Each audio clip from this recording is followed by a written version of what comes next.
কি করবার আইছেন? গ্রেপ্তার। মাথা মোতা খারাপ হয় নাই তো?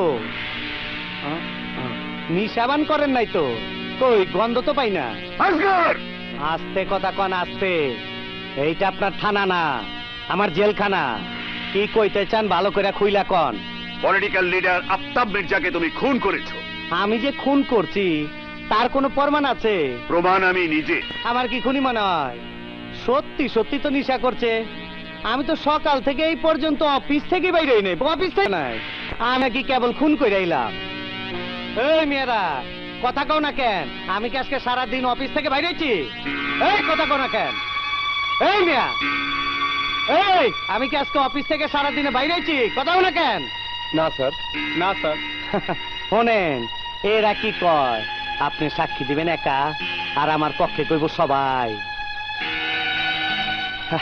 যান যান বাড়ির গিয়া তাই কদুর তেল দি প্রমাণ গা। শোনেন একটা কথা কই, যা কইছেন চার দেওয়ালের ভিতরেই কইছে। বাইরে যায় আবার এইসব গাঞ্জুটি কিচ্ছা আবার কেউ রে কইেন না, নাইলে মাইসে ভাববো ভাই আপনি পাগল হয়ে গেছেন, নইলে নিশা বাং করছেন। বুঝছেনই তো পুলিশের চাকরি, একবার এই পোশাকে দাগ লাগলে শত ধুইলেও ময়লা যাইব না। পস্তাবে তুমি, পস্তাবে তুমি আজগর খান। তুমি ভেবো না আমার হাত থেকে তুমি নিস্তার পাবে। আজ না হয় কাল আমি তোমার হাতে হাত করা পড়াবই। কি বলছেন আপনি মিজান সাহেব? আমি তো নিজের কানকে বিশ্বাস করতে পারছি না। জেলার আজগর খান একজন খুনি, সে জেলার হয়ে এসব করে বেড়ায়। শুধু তাই নয় স্যার, আজগর খান জেলটাকে বানিয়েছে স্মাগলারদের ট্রানজিট। আমাদের সোর্সরা বলছে ওখান থেকে শহরের বিভিন্ন রুটে অবৈধ মালামাল পাচার হয়ে থাকে।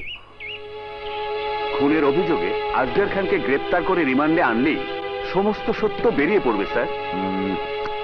দ্যাটস রাইট মিস্টার মিজান, কিন্তু সন্দেহের উপর ভর করে আজগর খানকে গ্রেপ্তার করা যাবে না, এবং হুট করেই জেলখানার মতো স্থানে রেড দেওয়া যাবে না। আপনি তো জানেন। পাপা! হাই পাপা! এসো এসো মা, এসো। কোথাও যাচ্ছ নাকি? হ্যাঁ পাপা, আমি একটু বাইরে যাব, তোমার গাড়ির চাবিটা দাও। ড্রাইভারকে সঙ্গে নিয়ে যাও।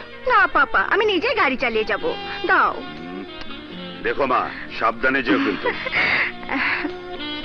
Thank you papa, bye. শোনো মার্টিনা, শোনো শোনো, আঙ্কেলকে হ্যালো বললে না? Oh sorry. It's okay. Hello uncle. আসি আঙ্কেল, আরেকদিন দেখা হবে। আসি পাপা, বাই। বাই। মা মরা পাগলি মেয়ে আমার। হাওয়েভার, যা বলছিলাম, বেটার আমি একটা কমিশন বসিয়ে দিই। কমিশন রিপোর্টের ভিত্তিতে অ্যাকশনে যাব। ওকে ওকে।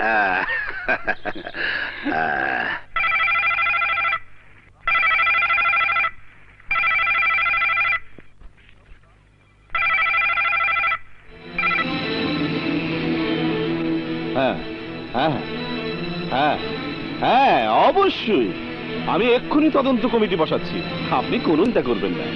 হ্যাঁ, তোর কি লজ্জা শরম বলতে কিছু নাই? মায়ে মানুষে বারবারে চুরি চামারি করে যাইলে আমি তুই ভাইঙা দিছস, আমারে পাগল করছস। যতদিন তুই জেলখানার ব্যবসা ছাইরা আমারে বিয়া না করবি, ততদিন আমি চুরি চামারি কইরা জেলে আইতেই থাকুম। এই মাগি, মোষ ঠিক কর, মোষ ঠিক কর। জানো না, জেলা টের পাইলে তোমার মোমেন সিং এর বাগুনের মতো টুকরা টুকরা করে খাইব। মজাই হইব, তুই তো আর খাবি না, মাইন সেই খাইব। হারাম জাতি। আমি আমি অহনরে কই রাখি, কই রাখি। কি নাম তোমার? সমেদ আলী। বাপের নাম কালু মিয়া। হ্যাঁ, তুমিও যাও। কার কথা কও? হ্যাঁ, আর ওই যে মোচাল আছে, সেমরে আমার মোচ থাকে নাকি? আমার খালি ভুল হয়।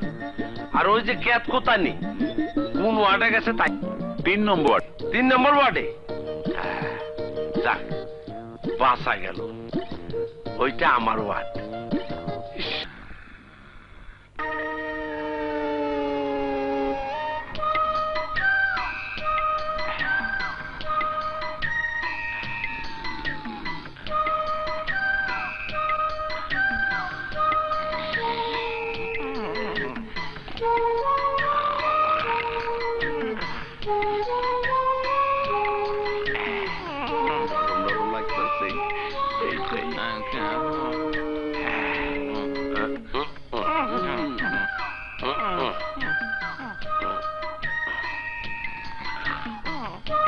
কতানি এই খ্যাত কতানি ওঠ অহন্তর মোষটা খোল আর মায়া মায়া লাগবো খোল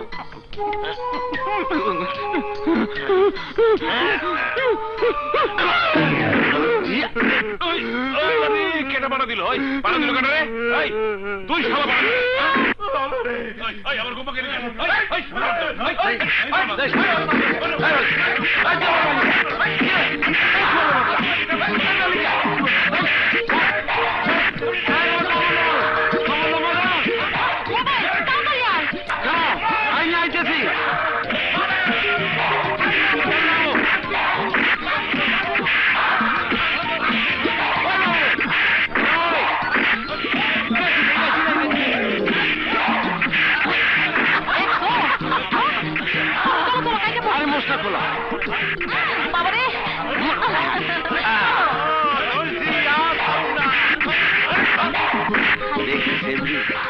তোর মোষে কি বেজার লাগাইছে কাল সকালে কোন শালার চেহারা চিনুন দেব না তুমি আমারে আমি তোমারে চিনলি হইব ওরা ঘুষাঘুষি করুক যা ইচ্ছা তাই করুক আমি কিচ্ছু আসে কাজ হচ্ছে না। তাহলে কি মির্জা সাহেবের মতো নেতার খুনি ধরা পড়বে না?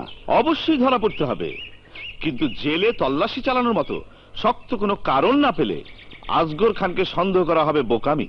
স্যার ইনকোয়ারি রিপোর্ট তাই লিখেছে যা তারা শুনেছে, কিন্তু স্যার আমি নিজ চোখে যা দেখেছি আসলে তাই সত্যি।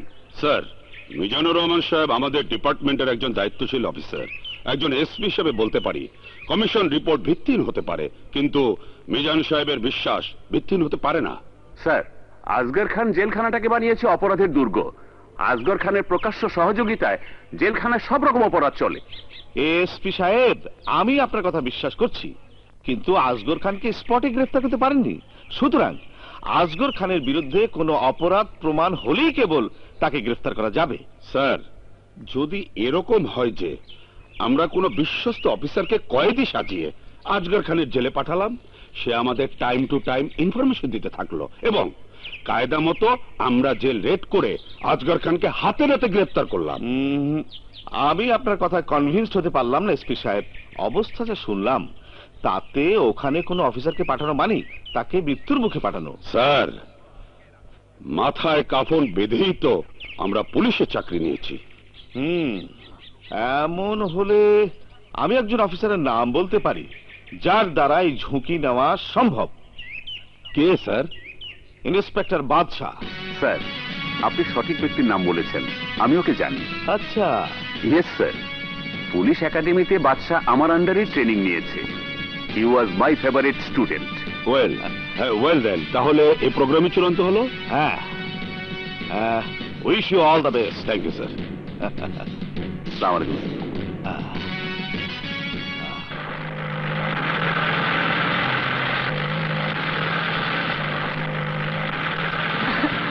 এই তুমি এই বিউটিকে ছেড়ে খালি ডিউটি নিয়ে থাকো কেন? আমার কথা বুঝি মনেও পড়ে না? পরে না পড়লে কি তোমাকে পাশে নিয়ে ঘুরে বেড়াচ্ছি? আরে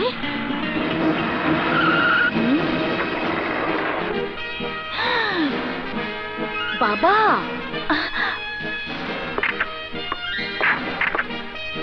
স্যার হোয়াট ইজ দিস? কি হচ্ছে এসব? Duty sir. Is it your duty? No sir.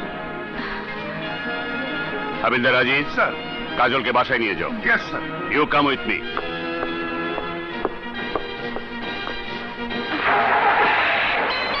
Aziz কাকা, বাবা বুঝি খুব রেগে গেছে? রাগিনী মানে আজ একটা কিছু হয়ে যাবে। আজিজ কাকা, ওর তো কোনো দোষ নেই। দোষ নেই মানে?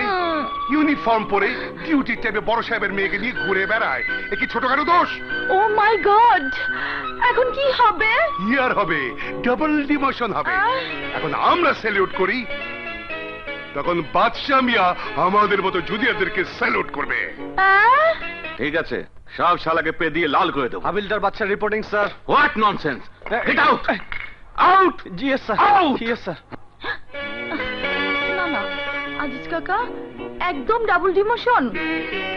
যা নিয়ম তাই ট্রিপল ডিমোশনও হতে পারে। ও মাই গড, তারপর কি হবে? এরপরে যা হয় হতাশা, ফ্রাস্ট্রেশন।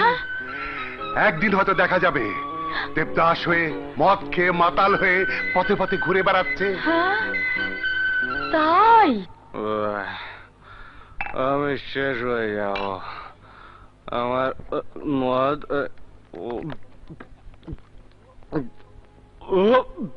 ও নো নো, এমন হতে পারে না। আমি বাবাকে বুঝিয়ে বলবো, বাচ্চার কোনো দোষ নেই, সব দোষ আমার। কোনো লাভ হবে না, লাইফ শেষ, গেছে, বেচারা গেছে। পুরো প্ল্যানটা তোমাকে বললাম, ইটস এ সুইসাইড মিশন। ভয় পেলে? No sir, it's an adventure. আপনার সাথে এই কাজ করা তো আমার জন্য সৌভাগ্যের ব্যাপার। That's good. By the way, আমি একদিন তোমাদের বাড়িতে যাব। কেন স্যার? তোমার বাবার সাথে কাজলের বিয়ের কথা পাকা করতে। বাবার সাথে কাজলের বিয়ে? ও নো নো, তোমার আর কাজলের বিয়ের কথা পাকা করতে, তোমার বাবার সাথে কথা বলতে। Is it clear? Clear sir. হ্যাঁ, এই একটা কথা সবাই ক্লিয়ার শুনতে চায়।